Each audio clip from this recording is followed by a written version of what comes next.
Permian Triassic extinction. இது great டையிங்னு பேர் கொண்ட பூமியின் மிக கடுமையான பேரழிவு. சுமார் 252 மில்லியன் ஆண்டுகளுக்கு முன்னாடி இப்போதைய சைபீரியாவில் எரிமலைகள் வெடித்து சாம்பல், தூசி மற்றும் சல்ஃபர் டை ஆக்சைடு போன்ற நச்சு வாயுக்கள்லாம் ஆயிரக்கணக்கான ஆண்டுகளாக காற்றில் நிறைஞ்சிருந்தது. இது சூரிய ஒளியை மறைச்சு ஆசிட் ரெயின் எனப்படும் அமிலங்கள் நிறைந்த மழையாக பொழிஞ்சுது.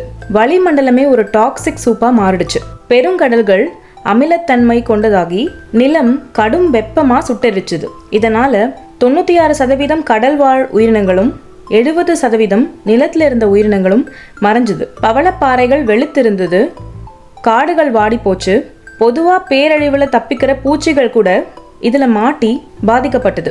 பூமியே எண்ணற்ற உயிர்களோட எலும்புகளால் நிரப்பப்பட்டது. இதை ஆராய்ச்சி பண்ற விஞ்ஞானிகள் மண்ணில் புதைஞ்சிருக்க சாம்பல் அடுக்குகளையும் கார்பன் ஐசோடோப்ஸையும் திடீர் புதைப்படிவ இடைவெளின்னு சொல்லக்கூடிய ஃபாசில் கேப்ஸையும் கண்டு இதை உறுதிப்படுத்தியிருக்காங்க. இதில் தெராப்சிட்ஸ் எனப்படும் மேமல்ஸ் மாதிரி இருக்க ரெப்டைல்ஸ் மட்டும்தான் குறிப்பிடத்தக்க அளவுக்கு உயிர் பிழைச்சது. இந்த காலத்திலிருந்து தான் பாலூட்டிகள்னு சொல்லக்கூடிய மேமல்ஸ் உருவானது.